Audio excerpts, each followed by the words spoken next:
'Cause I'm really in love with you. When I'm looking at pictures of you, I remember moments and my heart feels like you. You've been a big surprise. My soul now feels alive. And now I know the thrill to fall in love. 'Cause this is real love. I know it's real love. Now I know that we can fight to any distance, anytime. Real love. I'm feeling real love. In your arms I know I feel like home and I'll never be alone. There's a beautiful day outside. Yeah, you know how to make it shine. You know that I'll be there for you. Shalom, selamat pagi, jemaat Tuhan yang terkasih. Kita akan memulai pemberitaan firman Tuhan pada pagi hari ini.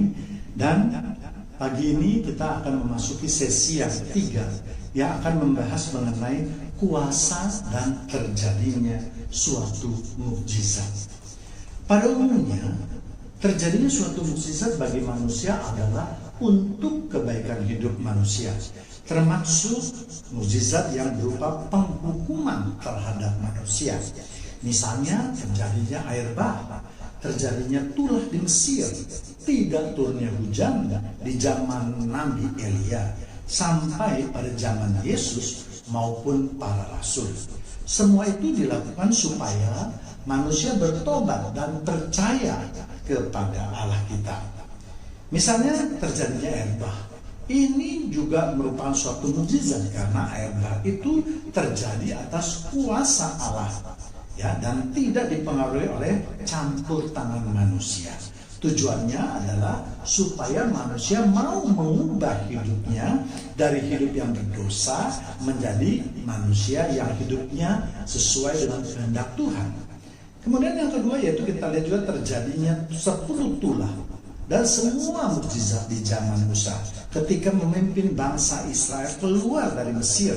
Itu juga adalah suatu mukjizat. Tujuannya adalah untuk memperlihatkan kuasa Allah yang sangat besar di atas segala apapun juga, dan memperlihatkan bahwa Tuhan sanggup untuk melakukan apapun juga terhadap ciptaannya.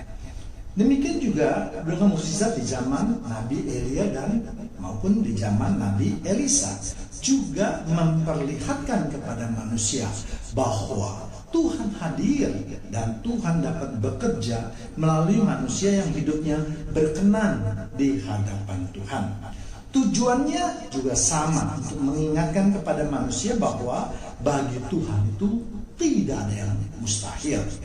Kemudian kita lihat juga yang ketiga itu pada zaman Yesus, mukjizat itu diperluas lagi, ya, mulai dari mengubah air menjadi anggur, menyembuhkan berbagai macam penyakit pada manusia, sampai membangkitkan orang mati, mengusir kuasa kegelapan, sampai pada memberikan kuasa kepada manusia. Tujuannya adalah supaya manusia pada zaman itu, khususnya bagi bangsa Israel, percaya bahwa dialah sang Mesias yang dijanjikan. Kemudian kita lihat juga pada zaman para rasul juga mengingatkan beberapa kuasa yang diperlihatkan pada zaman Yesus. Mereka juga sanggup melakukannya.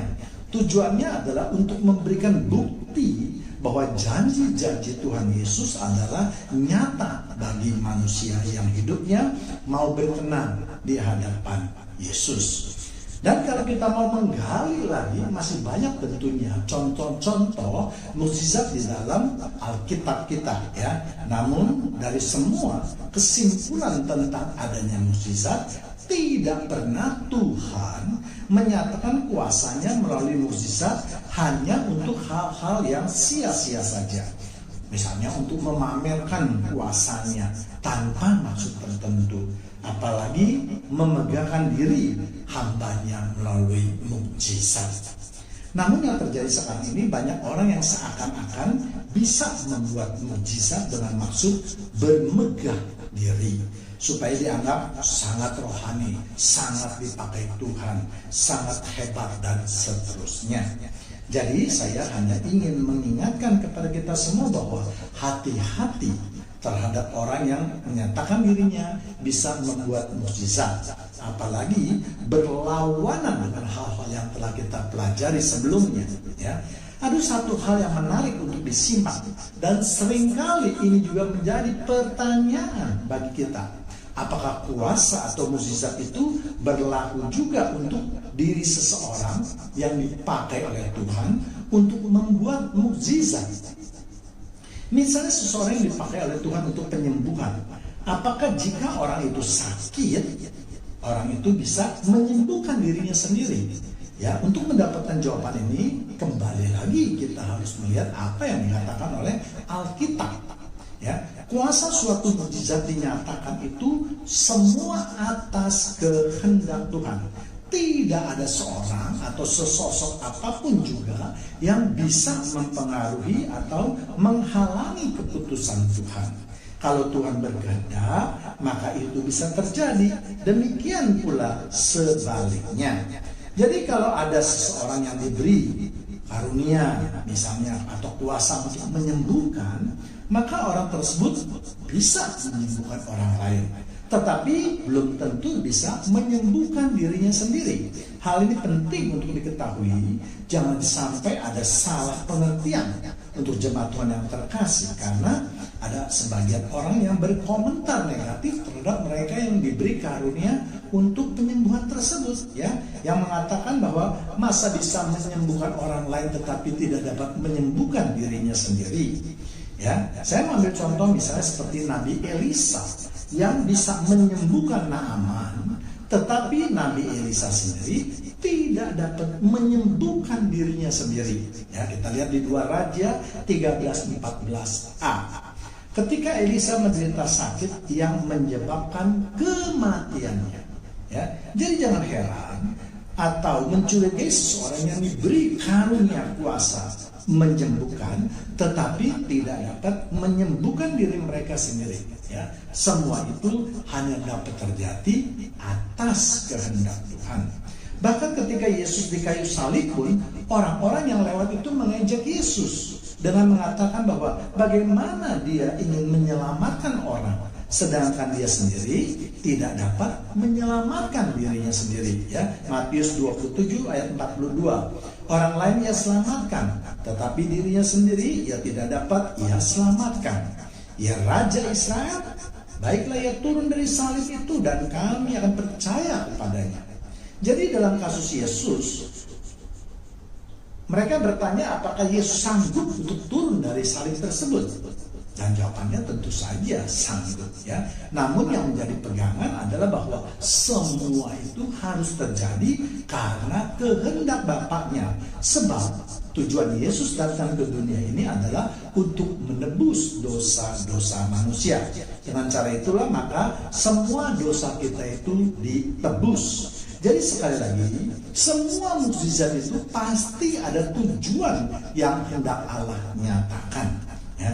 Jadi sekali lagi yang terpenting, apakah suatu mukjizat itu dapat terjadi atau dinyatakan bukan tergantung dari iman seseorang, ya, karena baik juga mereka yang berkomentar terhadap suatu doa misalnya, ya kan, suatu mukjizat yang tidak terjawab dengan mengatakan bahwa yang berdoa kurang imannya. Memang iman merupakan hal yang penting di dalam berdoa. Namun itu bukanlah satu-satunya faktor yang mempengaruhi keputusan Tuhan untuk mengabulkan mukjizat melalui doanya. Tetapi sangat ditentukan apakah permohonan mukjizatnya itu sesuai dengan kehendak Allah. Ya, 1 Yohanes 5 ayat 14. Dan inilah keberanian percaya kita kepadanya, yaitu bahwa ia mengabulkan doa kita jikalau kita meminta sesuatu kepadanya menurut kehendaknya. Jadi faktor utama atas terjadinya suatu mukjizat adalah apakah itu sesuai dengan kehendak Tuhan. Sedangkan faktor iman itu bisa menentukan, bisa juga tidak menentukan. Ya, bahkan ketika berdoa, doa Yesus pun pernah ditolak oleh Bapa yang ada di surga. Dalam hal ini apakah kita juga bisa bertanya, apakah Yesus kurang beriman ketika berdoa? Ya, kita lihat di Matius 26 ayat 42. Lalu ia pergi untuk 2 kalinya dan berdoa katanya, "Ya Bapakku, jika cawan ini tidak mungkin lalu kecuali apabila aku meminumnya, jadilah kehendak-Mu." Jadi walaupun banyak ayat di dalam Alkitab yang membahas mengenai cara berdoa atau berdoa yang bagaimana akan dikabulkan, namun dari semua itu yang terpenting adalah terjadilah menurut kehendak-Mu. Karena tidak ada kuasa apapun juga yang bisa menandingi atau merubah keputusan atau kehendak Tuhan. Demikian juga suatu mukjizat dinyatakan. Sama juga seperti Maria yang mengandung Yesus. Maria juga mengatakan terjadilah menurut kehendak-Mu. Atau dalam doa Bapa kami yang Yesus ajarkan kepada kita juga menekankan terjadilah menurut kehendak-Mu. Jadi kesimpulannya adalah bahwa baik doa maupun mukjizat itu haruslah sesuai dengan kehendak Tuhan, atau Tuhanlah yang akan menentukannya. Demikianlah renungan firman kita pada pagi hari ini.